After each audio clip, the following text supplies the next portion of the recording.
So I imagine a lot of feelings are coming up right now from our own human journey, and I know why we're here. At least I would imagine. We're all here because we have a desire within us for healing. Any false thoughts about ourselves, about life, any limited smallness that we're holding on to that we can expand. And as Michael was singing about, how do we want to leave this world? What legacies do we want to be part of? Love, kindness, beauty, healing, all that goodness. Well, today is Healing Sunday. It's the third Sunday of the month. And I really want us to focus on healing because, you know, our fathers all gave us gifts. But many of us miss the gifts because they didn't come packaged the way we wanted them. Any takers there? We miss it because things don't look the way we expect it to look. They look different. So we miss it because we want it to be different, and we put judgment on the gifts. And sometimes the gifts are right there in front of us, but we miss them because we don't accept them because we're so layered in our own woundedness and hurts and pains that we miss it all together because we're only focused inward. You know, we can have a hurt. Part of life is hurt and pain. It's part of this human experience. You know, the flip side of joy is pain. It's a package deal. It's not that we don't experience pain. But I want to give you this example, this little metaphor. We can have a rock, you know, a medium-sized rock that isn't too heavy. And we can be holding that rock and say, oh, this isn't too heavy. But if we put it out here and hold it for a few minutes, it's fine. The longer we hold it, the heavier it gets. The longer we hold it, the heavier it gets, until possibly that becomes all that we think about. And what could we do with it? We could put it down. And that's our choice. Do we want to put down the pains and transform them into something we understand? Ernest Holmes said that all of the confusion in the world, and the confusion in the world we could probably translate as fear, drama, conflict, violence, hatred, hurt, all the confusion in the world comes from errors in thought. And believe me, we saw that this week. We saw what happens when there's errors in thought. We saw what happens with a consciousness of separation and other. On Wednesday evening at 7 p.m., or I think it was 9 p.m., a shooter went into a historic African church in Charleston, South Carolina, during Bible study, and killed 9 beautiful souls. Beautiful souls. And we could take that as something separate from us. We could take that as, oh, well, that's just a random act and we're really not part of that. But what we know, if we believe in oneness, if we believe we're one, what happens to one happens to all. And we need to find a way to heal the anger and separation that's rampant in this world. Now, this does not mean heal diversity. We love diversity. This world would be very boring without diverse, interesting expressions on life. We are the life force, the leading edge of God, of spirit, and we love being creative and different. But this is when we come from a place of separation. I received an email yesterday from a woman who's an integral part of the Orange County Interfaith Alliance.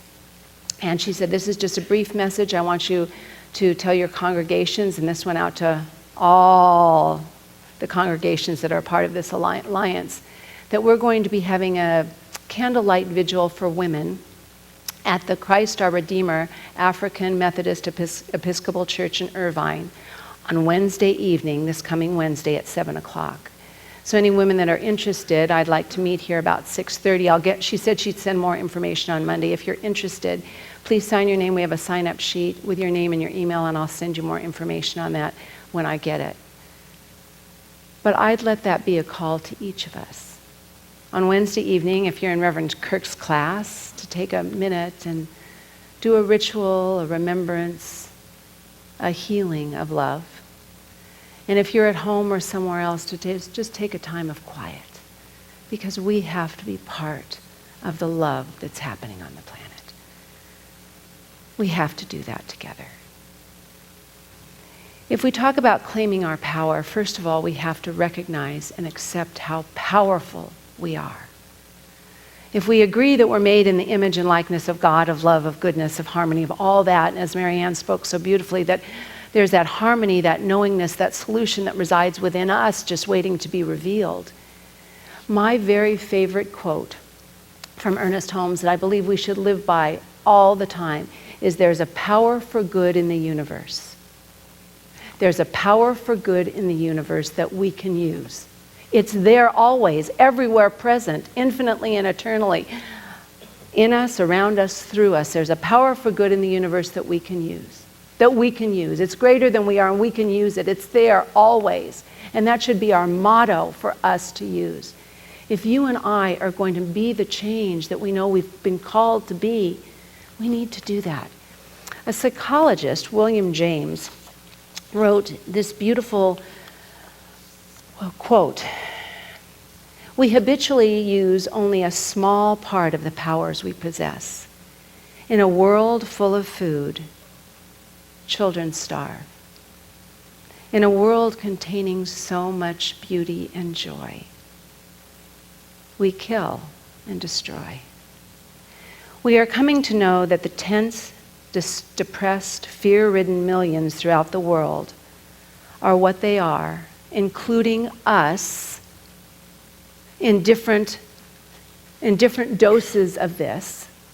I'll say that again: tense, depressed, fear-ridden, whatever dose we hold, because we all have our own avenue of suffering.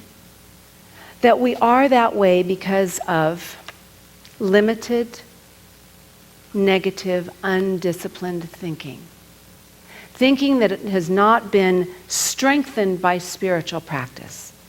And he goes on to say, more than anything else, these people need, all of us need, in various degrees of realization, to say, I believe in the power of the living God, the vital, the vibrant, the living God, the power for good. I believe in a power for good.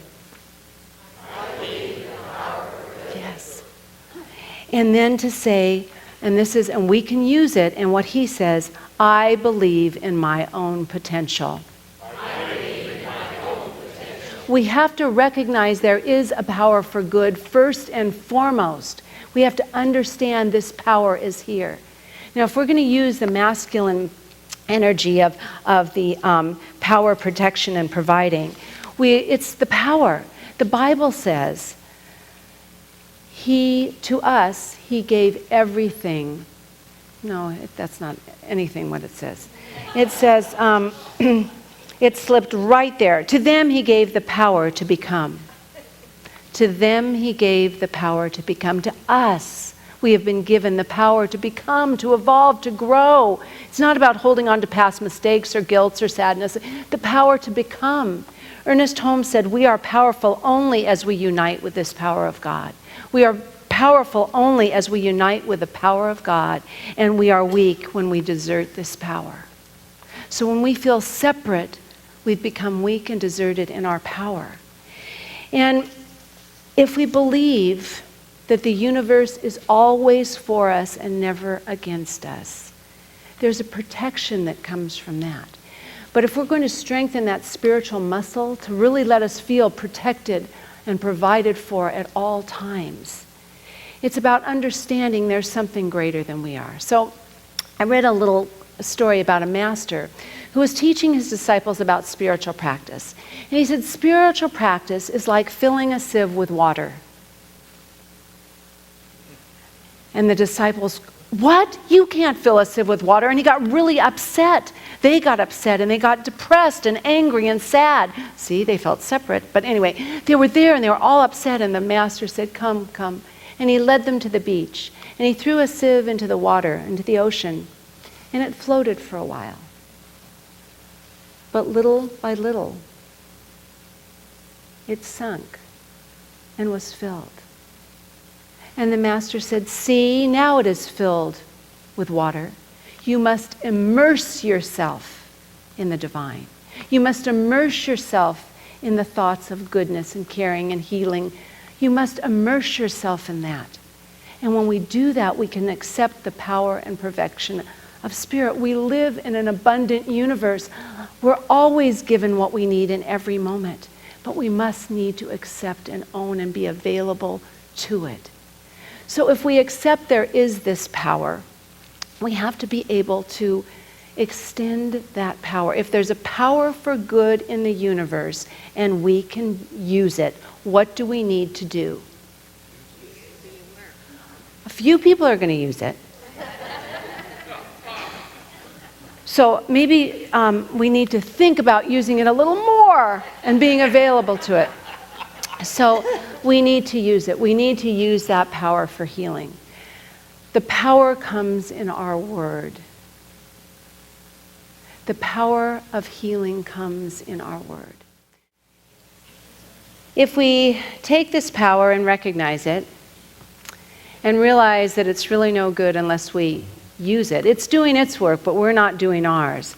We want to use it, which we just did. And now today is to understand we're here to expand it. Remember, God is the big circle. And we're the little circle like the drop of the ocean. And we're that expression of God. And it's not just one of us, it's all of us. So if we're going to expand it, use it and expand it, we have to move beyond just our center or our community of love and send that love in a greater way. And that starts, it's a scary thing to do. When Jesus said, love your enemies, that doesn't feel right, but they're not doing the right thing. They're not behaving well. It doesn't mean you have to love what they're doing. But remember, all this violence comes from a sense of separation. And the more we separate, the deeper it becomes. So I'm going to ask us today to do something very simple.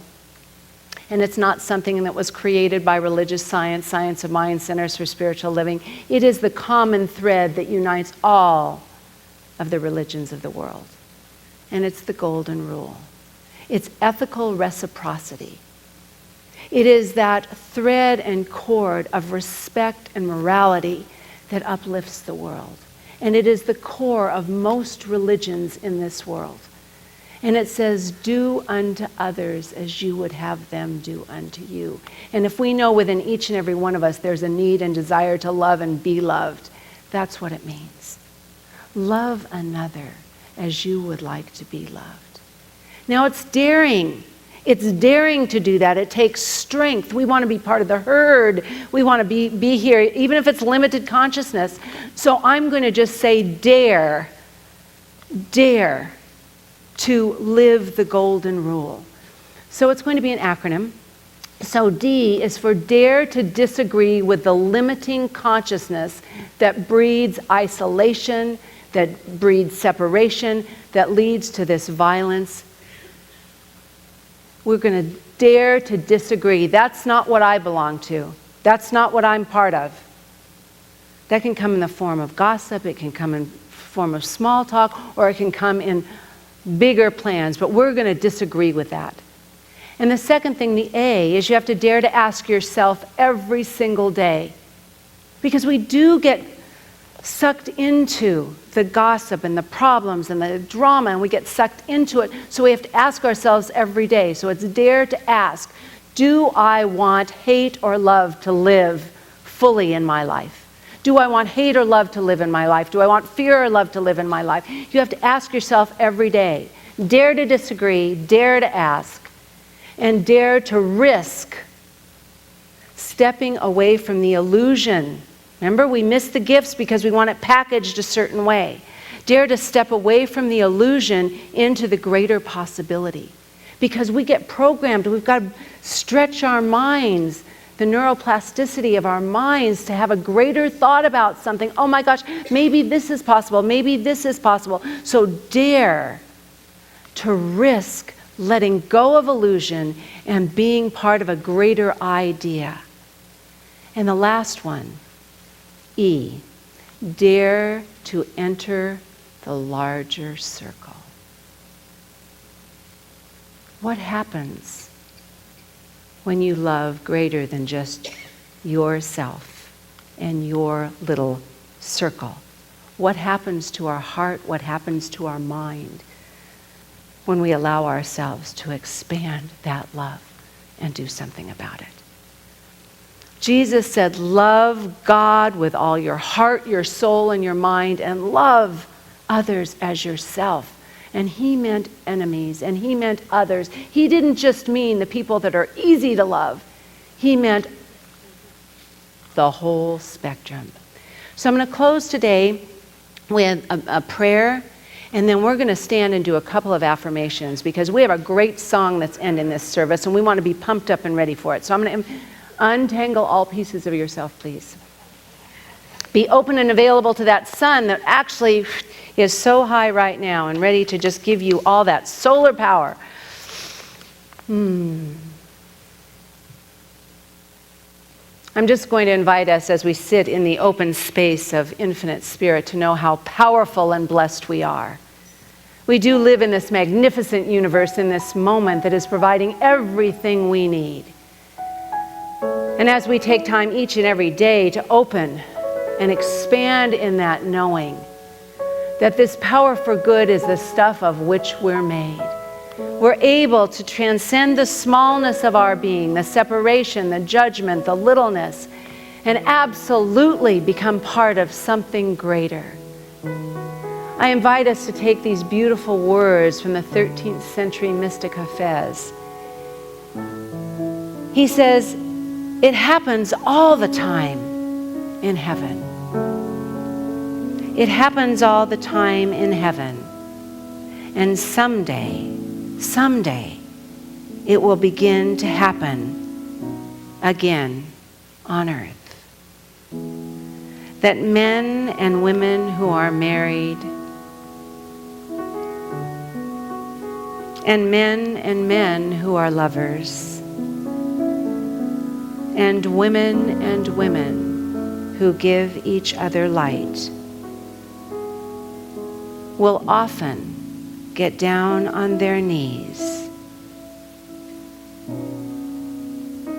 and while so tenderly holding their lover's hands, with tears in their eyes, will sincerely speak, saying, my dear,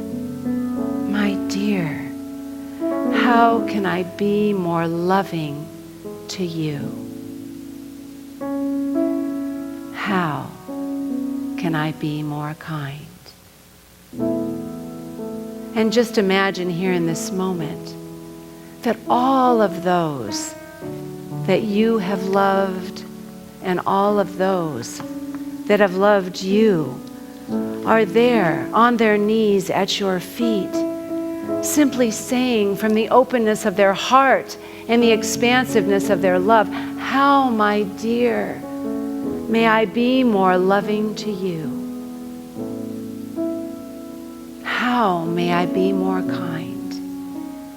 And as you fill up with the love that is being shared and given to you, imagine your eyes casting forth as you look up at the world with its people and its places and its things, the world that provides us with everything we need, and just speak from the depth of your heart, how may I be more loving to you, world, and the people in the world, and the things in the world? How may I be more kind? And feel the expansiveness as we move into the open flow of God's infinite love. And as we know, we are simply the expression, the fingers, the toes, the hands, the eyes, the words of God expressing here on earth We allow ourselves to be fully activated in this goodness. We claim our power right now. This power for good that is here for us, this power for good that we are. And as we align with this, we are energized. We are magnified into this goodness of light that is here to heal ourselves, heal this world, and heal others. How good it is to be here. How good it is to know the truth. We say, thank you, God. And before we say, and so it is, I'm simply going to ask you to rise on your feet and use the power of the word that you are. And just say, I am powerful beyond measure. I allow my good to be expressed. I express the light of love through me. I let love be my guiding light and my compass. And in this moment, just let anything unlike that energy just flow off you. Just let it go, let it go, let it go. Isn't that a song from Frozen? I think so. But just let it go. And just let yourself be tingling with this power for good, because we can use it. It's ours to use. I realize my potential. I use it now. I give and share and accept love freely. And so it is. And so are you. And so am I. And so it is once more. God bless you all and have a beautiful, empowered day. Thank you. Thank you.